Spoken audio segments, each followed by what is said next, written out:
So last time we'd met, we've been discussing Java futures, which are the basic building blocks of Java completable futures. And I talked about some of the limitations with Java futures. And what we're going to do now is we're going to start transitioning into a discussion of completable futures to show how they overcome some of the problems and limitations with Java futures that we talked about last time. So as you may recall, the Java futures approach had some limitations, and we'll see in a minute how completable futures address these problems. So one of the problems we had with futures was you couldn't complete them explicitly without using some other mechanisms like future task and so on, which is not part of the future interface per se. And the consequence of that was that you couldn't create a future and then have some computation take place and then explicitly say, future, you are done, which would then trigger any clients that were waiting on the future to be done to go and pick up the result and head on their way, be it success or be it failure.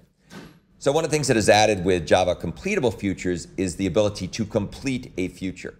And here's a very simple example. We'll take a look at this in more detail later. This is in my EX8 folder, which you can get at my GitHub repository. And basically what we're doing here is we're creating a future, as you can see at the top, that is not got any computation associated with it. It's just a future. And then we're going to go ahead and create a thread. And in that thread, we're going to say some computations, which we indicate by ellipses, ... And then at some point, we're going to say future.complete. And future.complete will then take the result that's passed in, which is also ... ellipses here in this particular example. And that will then indicate that the future has been finished. And that will then trigger the future, the completable future. And then any client that's waiting to join on that completable future or get the result from that completable future will then be able to return because the future has been completed. So after the future has been explicitly completed, then any other client that's waiting for the future to be finished or the completable future to be finished will then be able to unblock and go on its merry way.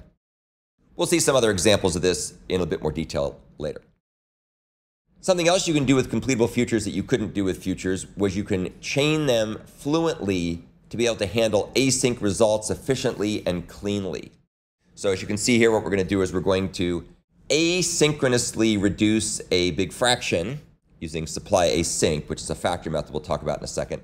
And then we'll use the fluent interface pattern model to then apply an action to the reduced big fraction when it completes running asynchronously.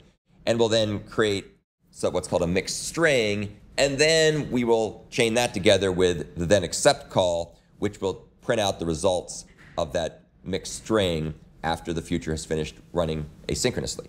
So what's happening here is each of these different completable future completion stage actions are being triggered when the previous stage's completable future completes after it's done running asynchronously or synchronously, depends on the case, as the case may be.